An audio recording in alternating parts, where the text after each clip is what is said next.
أعوذ بالله من الشيطان الرجيم بسم الله الرحمن الرحيم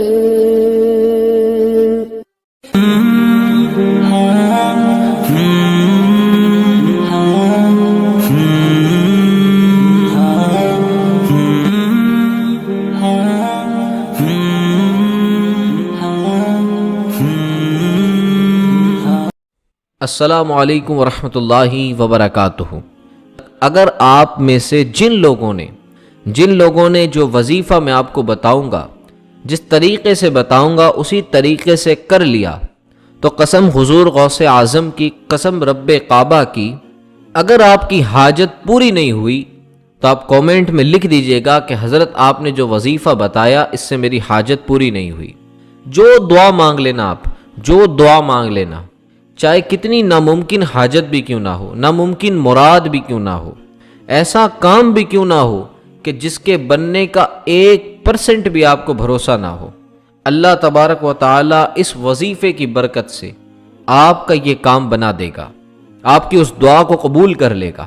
اس کے بارے میں حضور غوث اعظم پیران پیر دستگیر رضی اللہ تعالی عنہ فرماتے ہیں کہ جو شخص اپنی حیثیت کے مطابق کچھ صدقہ نکال کر کے اگر اس وظیفے کو پڑھ لے گا، اس عمل کو کر لے گا، تو اللہ تبارک و تعالی ابھی چند دن نہ گزریں گے اس کی دعا کو قبول فرمائے گا اور اس کا اثر اس پہ ظاہر کر دے گا۔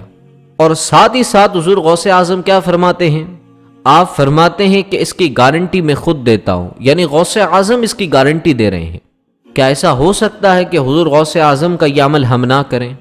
بالکل نہیں ہو سکتا۔ جس طریقے سے میں بتاؤں گا، جو حضور غوث اعظم نے ہمیں طریقہ بتایا، اگر اس کے مطابق آپ نے یہ وظیفہ کر لیا تو پورے سال آپ کو کسی وظیفے کی ضرورت نہیں پڑے گی۔ بس ایک وظیفہ، تمام وظیفوں کا بادشاہ ہے یہ وظیفہ۔ اگر واقعی آپ کی کوئی سچی مراد ہے، تمنا ہے، پریشانی ہے یا بیماری ہے، کوئی بھی ناممکن حاجت کا کیا مطلب ہوتا ہے کہ جس کے پورا ہونے کا 1% بھی آپ کو جو ہے بھروسہ نہ ہو کہ یہ بھی پوری ہو سکتی ہے، بس اللہ کی ذات پر یقین کر کے حضور غوث اعظم کا بتایا ہوا یہ وظیفہ پڑھ لیجئے گا۔ آپ کا اگر حاجت پوری نہیں ہوئی، آپ کا مقصد پورا نہ ہوا، تو یہی ویڈیو کے کامنٹ میں آ کے لکھیے گا کہ حضرت میرا مقصد پورا نہ ہوا۔ بس شرط کیا ہے؟ جو طریقہ میں آپ کو بتاؤں، جس طریقے سے میں آپ کو سمجھاؤں، بالکل اسی طرح آپ نے یہ وظیفہ کرنا ہے۔ ویڈیو کو اچھے سے آپ جو ہے بار بار دیکھ لیجئے گا، لیکن بالکل اسی طریقے سے آپ کو یہ وظیفہ کرنا رہے گا۔ ہمارے یہاں ہر سال مسجد میں اور ہمارے مدرسے میں ہر سال یہ وظیفہ ہم بچوں کو خاص کر کے پڑھاتے ہیں، اور اس کا جو رزلٹ آتا ہے، ہمیں تھوڑے دنوں بعد جو لوگ ہمارے پاس آتے ہیں کہ حضرت ہمارا یہ کام اس دن ہم نے اللہ سے مانگا تھا، اللہ نے ہمیں عطا کر دیا، یہ حاجت مانگی تھی، اللہ نے ہمیں عطا کر دی۔ روزانہ کوئی نہ کوئی خوشخبری لے کر کے حاضر ہوتا ہے۔ اب جو لوگ پریشان ہیں، جو لوگ وظیفے پہ وظیفے کر کے تھک چکے ہیں، ان کا کوئی وظیفہ قبول ہی نہیں ہو رہا، تو ان کے لیے یہ وظیفہ پھر جو ہے وہ سونے پہ سہاگا ہے، یعنی ان کے لیے یہ وظیفہ آخری وظیفہ ہوگا۔ بس یہ وظیفہ وہ کر لیں گے تو ان کی جو کام جو برسوں سے نہیں بنتے آ رہے نا، وہ انشاءاللہ پھر بنتے شروع ہو جائیں گے۔ اور ہاں، اس وظیفے کی اجازت بالکل عام ہے، آپ کو کسی کی اجازت لینے کی ضرورت نہیں ہے۔ اس وظیفے کی اجازت کا ایک شارٹ کٹ طریقہ ہے۔ وہ کیا ہے کہ اس وظیفے کو کرنے سے پہلے آپ کو کچھ نہ کچھ رقم صدقہ کرنا ہوگا۔ اگر آپ کے پاس رقم ہے، اللہ نے آپ کو نوازا ہے، تو آپ کچھ بھی رقم، جتنی آپ کی حیثیت ہے اس کے مطابق، آپ کو اسکرین پر جو نمبر نظر آ رہا ہے اس پر آپ جو ہے صدقہ کر سکتے ہیں۔ آپ کا یہ پیسہ مدرسے میں جو غریب بچے باہری شہروں سے پڑھنے آتے ہیں، ان کے کاموں میں خرچ ہوتا ہے، ان کے کھانے پینے میں، کپڑوں میں خرچ ہوتا ہے، اور جو گاؤں کی بیوہ عورتیں ہیں ان کے گھروں میں کھانا پہنچانے، راشن کے لیے، یا آپ کا جو رقم ہے وہ خرچ ہوگی۔ بالکل صحیح جگہ پہ آپ کی رقم جائے گی۔ آپ یہاں پہ صدقہ جو ہے ادا کر سکتے ہیں۔ اسکرین پر آپ کو موبائل کا نمبر نظر آ رہا ہوگا، فون پے، گوگل پے، پے ٹی ایم وغیرہ جو بھی ہے آپ اس پر ادا کر سکتے ہیں، جتنا آپ چاہیں آپ ادا کر سکتے ہیں۔ اور جن کے پاس جو ہے اللہ نے اتنا نہیں نوازا ہے کہ وہ صدقہ نہیں کر سکتے، تو ان کو چاہیے کہ ایک کھجور کی جو کھجور ہوتی ہے اس کا ایک جو ہے ٹکڑا، ایک گٹلی کھجور کی آپ کسی غریب آدمی کو دیں گے تو وہ بھی صدقے کے برابر ہو جائے گی۔ آپ صدقہ کسی غریب آدمی کو بھی دے سکتے ہیں، لیکن یاد رہے کہ صدقہ صحیح ہاتھوں میں جانا چاہیے۔ اگر غلط ہاتھوں میں صدقہ جاتا ہے تو اس کی مقبولیت کا جو شرف ہے وہ نہیں مل پاتا ہے۔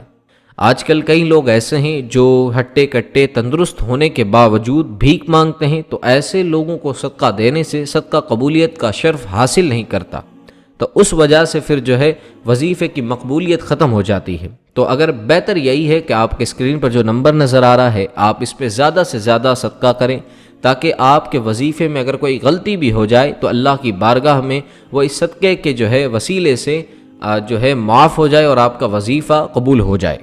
وظیفہ بتانے سے پہلے میرے پیارے ناظرین، جو بھی میرا بھائی بہن کسی بندش وغیرہ جادو وغیرہ میں گرفتار ہے، پسند کی شادی کا مسئلہ ہو یا کوئی مان نہیں رہا ہو، کسی زمین جائیداد کا مسئلہ ہو، کسی بھی قسم کی پریشانی کے لیے آپ کو جو اسکرین پر نمبر نظر آ رہا ہے اس پر آپ ہمیں واٹس ایپ پر رابطہ کر سکتے ہیں۔ اپنا نام، اپنی امی کا نام، اپنا پتہ، اپنی پریشانی ہمیں واٹس ایپ پر بتائیں، انشاءاللہ جلد سے جلد آپ کو رپلائی کیا جائے گا، اور جو بھی نقش وغیرہ بنیں گے آپ کے گھر تک کوریئر کے ذریعے سے پہنچا دیے جائیں گے۔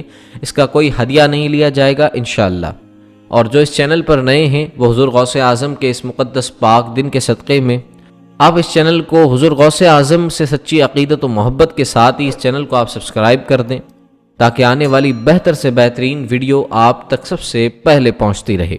تو آئیے اس وظیفے کا طریقہ جانتے ہیں، کس طرح سے کرنا ہے، کب کرنا ہے، ساری چیزیں ہم آپ کو مکمل تفصیل میں بتاتے ہیں، تو آپ اسے غور سے دیکھیے گا اور اچھے سے سیکھ لیجئے گا۔